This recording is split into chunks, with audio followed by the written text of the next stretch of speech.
Albert Camus, l'envers et l'endroit. Entre oui et non. S'il est vrai que les seuls paradis sont ceux qu'on a perdus, je sais comment nommer ces quelque chose de tendre et d'inhumain qui m'habite aujourd'hui. Un émigrant revient dans sa patrie. Et moi, je me souviens. Ironie, raidissement, tout se tait et me voici rapatrié. Je ne veux pas remâcher du bonheur. C'est bien plus simple et c'est bien plus facile. Car de ces heures que, du fond de l'oubli, je ramène vers moi, c'est conserver surtout le souvenir intact d'une pure émotion, d'un instant suspendu dans l'éternité. Cela seul est vrai en moi, et je le sais toujours trop tard. Nous aimons le fléchissement d'un geste, l'opportunité d'un arbre dans le paysage. Et pour recréer tout cet amour, nous n'avons qu'un détail mais qui suffit. Une odeur de chambre trop longtemps fermée, le son singulier d'un pas sur la route. Ainsi de moi. Et si j'aimais alors en me donnant, enfin j'étais moi-même, puisqu'il n'y a que l'amour qui nous rende à nous-mêmes. Lentes, paisibles et graves, ces heures reviennent aussi fortes, aussi émouvantes, parce que c'est le soir, que l'heure est triste, et qu'il y a une sorte de désir vague dans le ciel sans lumière. Chaque geste retrouvé me révèle à moi-même. On m'a dit un jour, c'est si difficile de vivre. Et je me souviens du ton. Une autre fois, quelqu'un a murmuré, la pire erreur, c'est encore de faire souffrir. Quand tout est fini, la soif de vie est éteinte. Est-ce là ce qu'on appelle le bonheur? En longeant ces souvenirs, nous revêtons tous du même vêtement discret, et la mort nous apparaît comme une toile de fond au ton vieilli. Nous revenons sur nous-mêmes. Nous sentons notre détresse et nous en aimons mieux. Oui, c'est peut-être cela le bonheur, le sentiment apitoyé de notre malheur. C'est bien assis, ce soir, dans ces cafés morts, tout au bout de la ville arabe. Je me souviens non d'un bonheur passé, mais d'un étrange sentiment. C'est déjà la nuit. Sur les murs, des lions jaunes canaris poursuivent des chèques vêtus de verre, parmi des palmiers à 5 branches. Dans un angle du café, une lampe à acétylène donne une lumière inconstante. L'éclairage réel est donné par le foyer au fond d'un petit four garni d'émaux verts et jaunes. La femme éclaire le centre de la pièce et je sens ses reflets sur mon visage. Je suis face à la porte et à la baie. Accroupi dans un coin, le patron du café semble regarder mon verre resté vide, une feuille de menthe au fond. Personne dans la salle. Les bruits de la ville, en contrebas, plus loin, des lumières sur la baie. J'entends l'arabe respirer très fort, et ses yeux brillent dans la pénombre. Au loin, est-ce le bruit de la mer? Le monde soupire vers moi dans un rythme long, et m'apporte l'indifférence et la tranquillité de ce qui ne meurt pas. De grands reflets rouges font ondoyer les lions sur les murs. L'air devient frais. Une sirène sur la mer. Les phares commencent à tourner. Une lumière verte, une rouge, une blanche. Et toujours ce grand soupir du monde. Une sorte de chant secret né de cette indifférence. Et me voici rapatriée. Je pense à un enfant qui vécut dans un quartier pauvre. Ce quartier, cette maison, il n'y avait qu'un étage. Et les escaliers n'étaient pas éclairés. Maintenant encore, après de longues années, il pourrait y retourner en pleine nuit. Il sait qu'il grimperait l'escalier à toute vitesse, sans trébucher une seule fois. Son corps même est imprégné de cette maison. Ses jambes conservent en elles la mesure exacte de la hauteur des marches. Sa main, l'horreur instinctive, jamais vaincue de la rampe d'escalier. Et c'était à cause des cafards. Les soirs d'été, les ouvriers se mettent au balcon. Chez lui, il n'y avait qu'une toute petite fenêtre. On descendait alors des chaises sur le devant de la maison et l'on goûtait le soir. Il y avait la rue, les marchands de glace à côté, les cafés en face, et des bruits d'enfants courant de porte en porte. Mais surtout, entre les grands ficus, il y avait le ciel. Il y a une solitude dans la pauvreté, mais une solitude qui rend son prix à chaque chose. À un certain degré de richesse, le ciel lui-même et la nuit pleine d'étoiles semblent des biens naturels. Mais au bas de l'échelle, le ciel reprend tout son sens, une grâce sans prix. Nuit d'été, mystère où crépitaient des étoiles. Il y avait derrière l'enfant un couloir puant et sa petite chaise, crevée, s'enfonçait un peu sous lui. Mais les yeux levés, il buvait à même la nuit pure. Parfois passait un tramway vaste et rapide. Un ivrogne, enfin, chantonnait au coin d'une rue sans parvenir à troubler le silence.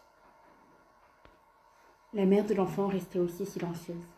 En certaines circonstances, on lui posait une question. « À quoi tu penses ?»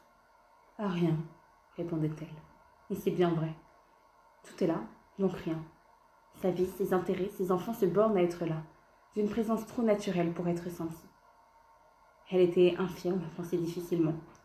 Elle avait une mère rude et dominatrice qui sacrifiait tout à un amour-propre de bête susceptible et qui avait longtemps dominé l'esprit faible de sa fille. Émancipée par le mariage, celle-ci est docilement revenue, son mari mort.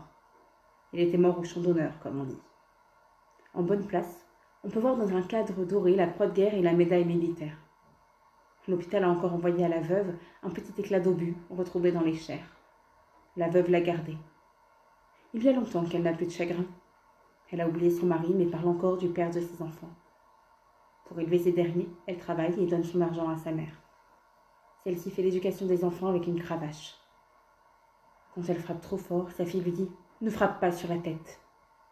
Parce que ce sont ses enfants, elle les aime bien. Elle les aime d'un égal amour qui ne s'est jamais révélé à eux. Quelquefois, comme en ces soirs dont lui se souvenait, revenue du travail exténuant, elle fait des ménages, elle trouve la maison vide. La vieille est aux commissions, les enfants encore à l'école. Elle se tasse alors sur une chaise et, les yeux vagues, se perd dans la poursuite éperdue d'une ramure du parquet. Autour d'elle, la nuit s'épaissit dans laquelle se mutisme une irrémédiable désolation. Si l'enfant entre à ce moment, il distingue la maigre silhouette aux épaules osseuses et s'arrête. Il a peur. Il commence à sentir beaucoup de choses. À peine s'est-il aperçu de sa propre existence. Mais il a mal à pleurer devant ce silence animal. Il a pitié de sa mère. Est-ce l'aimer ? Elle ne l'a jamais caressée puisqu'elle ne saurait pas. Il reste alors de longues minutes à la regarder, à se sentir étranger. Il prend conscience de sa peine. Elle ne l'entend pas car elle est sourde. Tout à l'heure, la vieille rentrera. La vie renaîtra. La lumière ronde de la lampe à pétrole, la toile cirée, les cris, les gros mots. Mais maintenant, ce silence marque un temps d'arrêt. Un instant démesuré. Pour sentir cela confusément, l'enfant croit sentir dans l'élan qu'il habite de l'amour pour sa mère. Et il le faut bien, parce qu'après tout, c'est sa mère. Elle ne pense à rien. Dehors, la lumière, les bruits. Ici, le silence dans la nuit. L'enfant grandira, apprendra. On l'élève et on lui demandera de la reconnaissance, comme si on lui évitait la douleur. Sa mère toujours aura ses silences. Lui croîtra en douleur. Être un homme, c'est ce qui compte. Sa grand-mère mourra, puis sa mère, lui. La mère a sursauté. Elle a eu peur. Il a l'air idiot à la regarder ainsi. Qu'il aille faire ses devoirs. L'enfant a fait ses devoirs. Il est aujourd'hui dans un café sordide. Il est maintenant un homme. N'est-ce pas cela qui compte ? Il faut bien croire que non, puisque faire ses devoirs et accepter d'être un homme conduit seulement à être vieux. La rate dans son coin, toujours accroupie, tient ses pieds entre ses mains. Des terrasses montent une odeur de café grillé, avec des bavardages animés de voix jeunes. Un remorqueur donne encore sa noce grave et tendre. Le monde s'achève ici comme chaque jour, et de tous ces tourments sans mesure, rien ne demeure maintenant que cette promesse de paix. L'indifférence de cette mère étrange. Il n'y a que cette immense solitude du monde qui m'en donne la mesure. Un soir, on avait appelé son fils, déjà grand, auprès d'elle. Une frayeur lui avait valu une sérieuse commotion cérébrale. Elle avait l'habitude de se mettre au balcon à la fin de la journée. Elle prenait une chaise et plaçait sa bouche sur le fer froid et salé du balcon. Elle regardait alors passer les gens. Derrière elle, la nuit s'amassait peu à peu.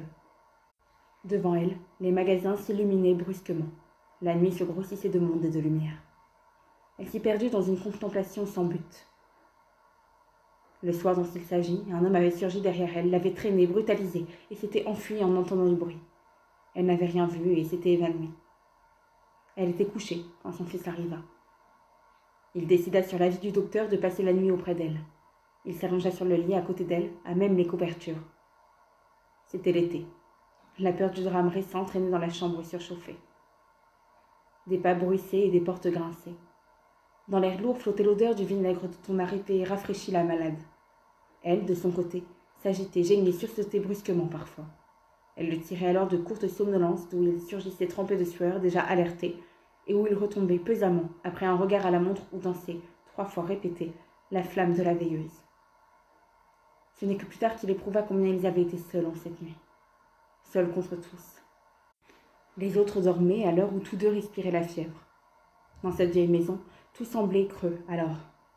Les tramways de minuit drainaient en s'éloignant toute l'espérance qui nous vient des hommes, toutes les certitudes que nous donne le bruit des villes. La maison résonnait encore de leur passage, et par degrés, tout s'éteignait. Il ne restait plus qu'un grand jardin de silence, où croissaient parfois les gémissements apeurés de la malade. Lui ne s'était jamais senti aussi dépaysé. Le monde s'était dissous, et avec lui l'illusion que la vie recommence tous les jours. Rien n'existait plus. Études ou ambition, préférence au restaurant ou couleurs favorites. Rien que la maladie et la mort où il se sentait plongé. Et pourtant, à l'heure même où le monde croulait, lui vivait. Et même, il avait fini par s'endormir. Non cependant sans emporter l'image désespérante et tendre d'une solitude à deux. Plus tard, bien plus tard, il devait se souvenir de cette odeur mêlée de sueur et de vinaigre, de ce moment où il avait senti les liens qui l'attachaient à sa mère, comme si elle était l'immense pitié de son cœur répandue autour de lui, devenue corporelle et jouant avec application, sans souci de l'imposture, le rôle d'une vieille femme pauvre à l'émouvante destinée. Maintenant, le feu se recouvre de cendres dans le foyer, et toujours le même soupir de la terre. Une derbouka fait entendre son chant perlé, une voix rieuse de femme s'y plaque. Des lumières avancent sur la baie. Les barques de pêche, sans doute, qui rentrent dans la darse. Le triangle de ciel que je vois de ma place est dépouillé des nuages du jour. Gorgé d'étoiles, il frémit sous un souffle pur et les ailes feutrées de la nuit battent lentement autour de moi. Jusqu'où ira cette nuit où je ne m'appartiens plus? Il y a une vertu dangereuse dans nos simplicités. Et cette nuit, je comprends qu'on puisse vouloir mourir parce que, au regard d'une certaine transparence de la vie, plus rien n'a d'importance. Un homme souffre et subit malheur sur malheur. Il les supporte, s'installe dans son destin, on l'estime. Et puis un soir, rien. Il rencontre un ami qu'il a beaucoup aimé. Celui-ci lui parle distraitement. En rentrant, l'homme se tue. On parle ensuite de chagrin intime et de drame secret. Non. Et s'il faut absolument une cause, il s'est tué parce qu'un ami lui a parlé distraitement. Ainsi, chaque fois qu'il m'a semblé éprouver le sens profond du monde, c'est sa simplicité qui m'a toujours bouleversée. Ma mère, ce soir, et son étrange indifférence. Une autre fois, j'habitais dans une villa de banlieue, seule avec un chien, un couple de chats, et leurs petits, tous noirs. La chatte ne pouvait les nourrir. Un à un, tous les petits mouraient. Ils remplissaient leurs pièces d'ordures. Et chaque soir, en rentrant, j'en trouvais un tout raidi et les babines retroussées. Un soir, je trouvais le dernier mangé à moitié par sa mère. Il sentait déjà. L'odeur de mort se mélangeait à l'odeur d'urine. Je m'assis alors au milieu de toute cette misère et, les mains dans l'ordure, respirant cette odeur de pourriture, je regardais longtemps la flamme démente qui brillait dans les yeux verts de la chatte, immobile dans un coin. Oui, c'est bien ainsi ce soir. À un certain degré de dénuement, plus rien ne conduit à plus rien. Ni l'espoir ni le désespoir ne paraissent fondés. Et la vie tout entière se résume dans une image. Mais pourquoi s'arrêter là? Simple. Tout est simple. Dans les lumières des phares, une verte, une rouge, une blanche, dans la fraîcheur de la nuit et les odeurs de ville et de pouillerie qui montent jusqu'à moi. Si ce soir c'est l'image d'une certaine enfance qui revient vers moi, comment ne pas accueillir la leçon d'amour et de pauvreté que je puis en tirer? Puisque cette heure est comme une intervalle entre oui et non, je laisse pour d'autres heures l'espoir ou le dégoût de vivre. Oui, recueillir seulement la transparence et la simplicité des paradis perdus, dans une image. Et c'est ainsi qu'il n'y a pas longtemps, dans une maison d'un vieux quartier, un fils est allé voir sa mère. Ils sont assis face à face, en silence. Mais leurs regards se rencontrent. Alors, maman, alors voilà. Tu t'ennuies? Je ne parle pas beaucoup. Oh, tu n'as jamais beaucoup parlé. Et un beau sourire sans lèvres se fond sur son visage. C'est vrai, il ne lui a jamais parlé. Mais quel besoin en vérité? À se taire, la situation s'éclaircit. Il est son fils. Elle est sa mère. Elle peut lui dire « Tu sais ». Elle est assise au pied du divan, les pieds joints, les mains jointes sur ses genoux. Lui, sur sa chaise, la regarde à peine et fume sans arrêt. Un silence. Tu ne devrais pas t'enfumer. C'est vrai. Toute l'odeur du quartier remonte par la fenêtre. L'accordéon du café voisin, la circulation qui se presse au soir, l'odeur des brochettes de viande grillée qu'on mange entre des petits pains élastiques, un enfant qui pleure dans la rue. La mère se lève et prend un tricot. Elle a des doigts gourds que l'arthritisme a déformés. Elle ne travaille pas vite, reprenant 3 fois la même maille ou défaisant toute une rangée avec un sourd crépitement. C'est un petit gilet. Je le mettrai avec un col blanc. Ça et mon manteau noir. Je serai habillée pour la saison. Elle s'est levée pour donner de la lumière. Il fait nuit de bonne heure maintenant. C'est vrai. Ce n'était plus l'été et pas encore l'automne. Dans le ciel doux, des martinets criaient encore. Tu reviendras bientôt ? Mais je ne suis pas encore partie. Pourquoi parles-tu de ça ? Non, c'était pour dire quelque chose. Un tramway passe. Une auto. C'est vrai que je ressemble à mon père. Oh, ton père tout craché. Bien sûr, tu ne l'as pas connu. Tu avais 6 mois quand il est mort. Mais si tu avais une petite moustache. C'est sans conviction qu'il a parlé de son père. Aucun souvenir, aucune émotion. Sans doute un homme comme tant d'autres d'ailleurs. D'ailleurs, il était parti très enthousiaste. À la Marne, le crâne ouvert. Aveugle et agonisant pendant 1 semaine. Inscrit sur le monument aux morts de sa commune. Au fond, dit-elle, ça va mieux. Il serait revenu aveugle ou fou. Alors, le pauvre. C'est vrai. Et qu'est-ce donc qu'il retient dans cette chambre, sinon la certitude que ça vaut toujours mieux, le sentiment que toute l'absurde simplicité du monde s'est réfugiée dans cette pièce. Tu reviendras ? Dit-elle. Je sais bien que tu as du travail. Seulement, de temps en temps... Mais à cette heure, où suis-je ? Et comment séparer ce café désert de cette chambre du passé ? Je ne sais plus si je vis ou si je me souviens. Les lumières des phares sont là. Et l'arabe qui se dresse devant moi me dit qu'il va fermer. Il faut sortir. Je ne veux plus descendre cette pente si dangereuse. Il est vrai que je regarde une dernière fois la baie et ses lumières, que ce qui monte alors vers moi n'est pas l'espoir de jours meilleurs, mais une indifférence sereine et primitive à tout et à moi-même. Mais il faut briser cette courbe trop molle et trop facile. Et j'ai besoin de ma lucidité. Oui, tout est simple. Ce sont les hommes qui compliquent les choses. Qu'on ne nous raconte pas d'histoire, qu'on ne nous dise pas du condamné à mort, il va payer sa dette à la société. Mais on va lui couper le cou. Ça n'a l'air de rien, mais ça fait une petite différence. Et puis, il y a des gens qui préfèrent regarder leur destin dans les yeux.